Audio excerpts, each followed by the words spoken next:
Welcome to Teaching Brewed.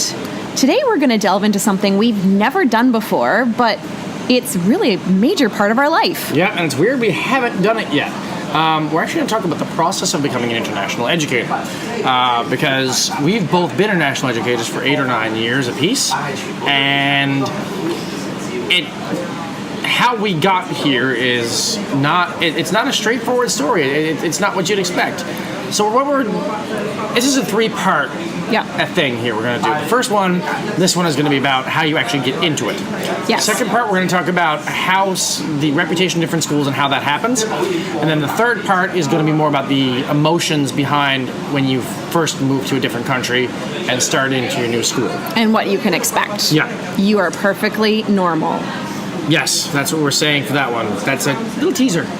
So we're going to do this literally chronologically. What you can expect month to month with the process of international education. So let's start by saying that unlike public schools back in North America, you tend to start your job hunting process a year in advance. Or more. Yeah. So for argument's sake, we're going to go for 12 months. Yeah, and see if we go from there. And so August, September time. Oh, I might even pull it back to July when you start getting your resume ready.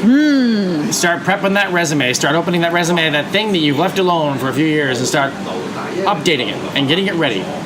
And in that process, you're probably also going to be applying July, August to one of the bigger search organizations. We're talking about International School Services, TIE Online, and Search Associates are the 3 biggies. There are a lot of other smaller ones. We're just saying those 3 for argument's sake. We're not promoting which one's better or worse. We're just saying those are the 3 most known. And I've definitely used 2 of those 3. So have I. I think I've been on the 3rd before. I know. I'm trying to remember if I've been on the 3rd or not. But, this is one of those things, depending on what you're looking for, will depend on who you end up signing up with. And the reason I can't be biased towards either one is because I've gotten a job through one time and a job through the other time. So there you go. So I have no real, my first time was through my own father by accident. That's a side point. So on your CV, you want to make sure that you're highlighting things that you have done within your school, things that you've done within your classroom. Yes. Things that make you stand out, especially if you're in a position where your position is a bit of a dime a dozen. We're talking anyone in the arts in high school, middle school, and we're talking any elementary teacher. Yep.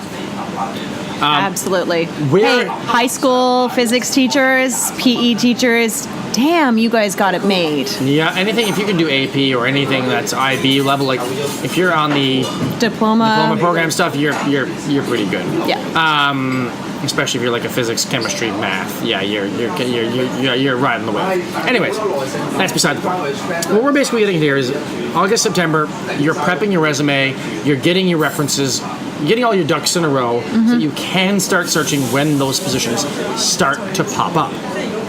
And you're going to want to see those positions right away, but you can't because the international schools haven't posted. Yeah. So for the first few months, it's prep and wait. Yes. Waiting is hard, but use the time wisely. So update certifications. Yeah. If there was a mini PD that you were planning on taking and hadn't gotten around to, do it. Done. Because that looks good. But you also want to do things like your criminal record check might be a great time to get that done. Ooh, that's a must. Yeah, because most international schools will want that eventually.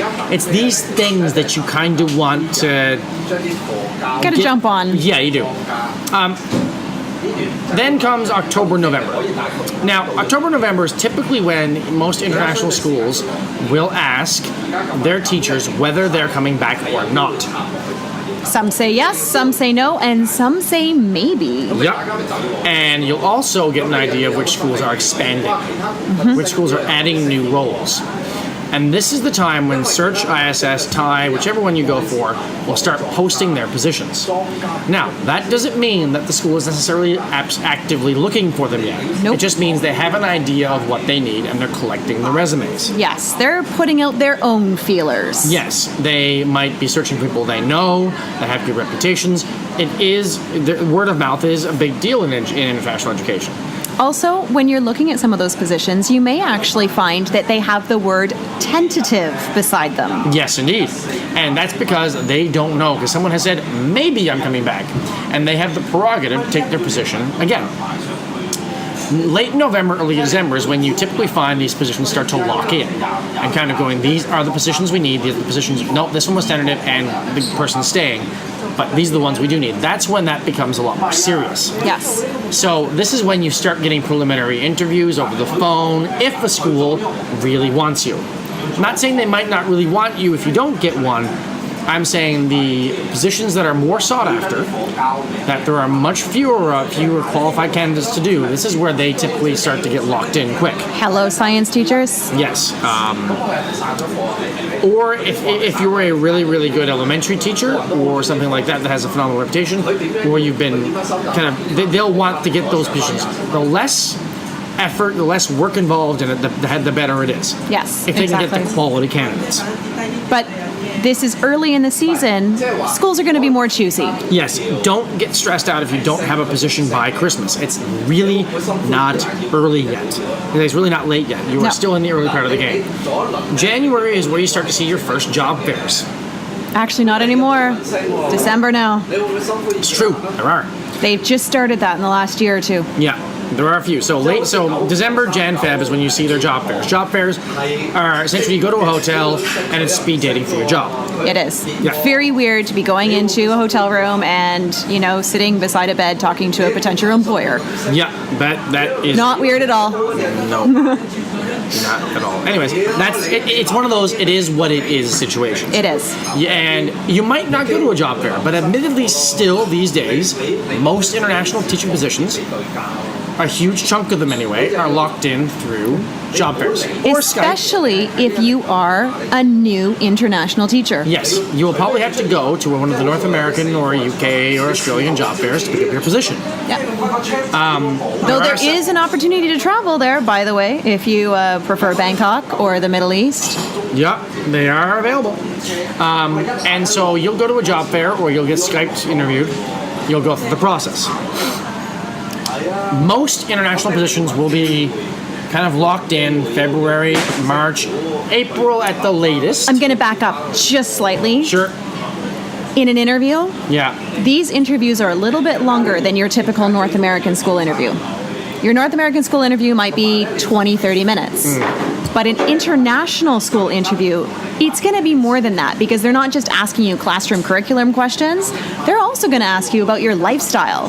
Yeah. And they're not trying to be weird, but they want to know if you're going to fit in their country. If you're like a really outdoorsy person that loves to be out hiking and kayaking and canoeing, and they're in the middle of a really busy city with no way of getting out to nature, you're probably not going to be a good fit. Yeah, so they're getting a feel for you. They're also getting a feel for other things that you might not expect, like marital status, which tends to be, believe it or not, a massive factor for a lot of schools. Yep. You're going to run into things like if your university or college that you went to is accredited to the country that you need to, if you have an accreditation to the country you need to, if they're going to look for a culture match, they're going to look for a personality match. It's not like you're backed up by a union here. You're a contracted employee. Yes. Like anyone else in the business world is. And they're also looking to balance other things out. Yeah. I have lost out on jobs because they're like, you know what, our department's actually really female heavy right now and we're looking for a man. And so if you have an equally qualified person, and of the gender they're looking for, sometimes they might, or if you're a single and they really want to lock in a couple of families because, maybe it's lacking a little bit, that's what they're going to do. Or it could be a housing thing. There was a position I was offered, but they said, look, this is a position for a single only because you need to share the house. Yeah. So you're going to be sharing with another single teacher. So just be aware of that. And I'm not saying that's right or wrong, and that's not the debate right now. No, what we're that's saying just is it this the reality. It's one thing you deal with. Okay, so you've gone through these interviews, and let's say you've got a couple offers on the table, then you start worrying, you talking, getting feelers out, which one's the best. You might have just a good instinct about what you want to go for. You won't have long to make your decision. No. Typically, if you're going to a job fair, they might give you a week after it, but I've been compressed to as short as 24 hours. Yes, they only are required to give you 24 hours. Yes. You can ask for more time, and they can choose to give you more time or not. Yes, it's totally up to them. So, you got your position. Now, contract sign. Woohoo! Read through it thoroughly. Yes. Ask questions. Show it to a lawyer if you really have big concerns. That's a contract. It's legally binding. You do want, if you feel like you need another set of eyes on it, get it. Yeah. But also remember that contract is binding within that country, and as such, the way things are worded may not stand up in the court of your home country. If you want to debate it. But I mean, that's just it. If you don't like it, don't take it. Yes. The other thing to bear in mind is there's often not a lot of negotiation on those contracts. Salaries are salaries, just like they are at home. There's scales. Most schools internationally have scales for teachers. That's what they do. And you're going international, just going to put that out there. It's not necessarily equal pay for equal work. No. So just be aware of that. We don't want to dive into that too heavily, but it's something to be aware of. Yeah. So you've seen your contract and you finally decided I'm going to write my name on this dotted line. You do, you send it back. And now begins the part 2. Yes, you thought you were done. You've got a contract. Well, guess what? Now you have to go through the country's hoops. Yes, and that could be arranged from incredibly easy to incredibly hard, depending on where you're going and what you're doing. Most times a school will help you through it. Yes, hopefully they will. And the process could be as easy as fill out a couple of forms, here's your visa, you're good to go. Or it could involve blood tests, urine tests, x-ray scans. You could need to get your degree certified. You could need to get your teaching certification certified. It's a whole host of different things depending on what country you're going to. Yep. And the school should be clear about exactly what you need in order to get the ball rolling. And that's key words, the ball rolling. Yes. That doesn't guarantee you something at the end. No. So once you've gotten all your ducks in a row, and this includes doing things, FedExing them, you needing something, then getting an email from the school saying, nope, we need this thing, you're doing some more things. There can be a lot of rigmarole. In certain situations, you may have to travel to an embassy to get certain things done. Yep. And it could even be something I had. So my first overseas job, there wasn't an embassy in my home country of the host country that I was going to. So I had to send my documents. First, my documents had to go to the police to be certified that they were correct for the local branch of government. And then they had to go to my nation's capital to be certified there. And then I had to send them to my Canadian country embassy in the States, who then passed it over to the Americans, who then passed it over to my new country because I didn't have a direct consular connection to my new country. Yes. So what we're saying is there's no clear-cut way it's done. It's different for every country that you go to. And it's going to be different depending on who you are, who's going with you or not. Yep. So just be aware of that process. That process can be a few months long. Yeah. But embrace it, love it, because it's part of the role. And embrace the excitement of it. And then finally, once you're through all the rigmarole that involved, then, you know what? At some point in time, you get that visa. Yeah. Or you have to send them your passport will be involved somehow in this. And then you might get it back, or you might get something in the mail that says, stick this in, and then you are good. And then you just wait to go. Yeah, that's when you start all the farewell parties and doing this last thing, this last time. Getting the things that you want to take over with you. And for every person, that's different. I mean, we don't want to take this too long, but that is the general process behind getting hired as an international educator. In the next episode, we'll get into more of what the schools are like and what to expect in various levels of schools in terms of everything, really.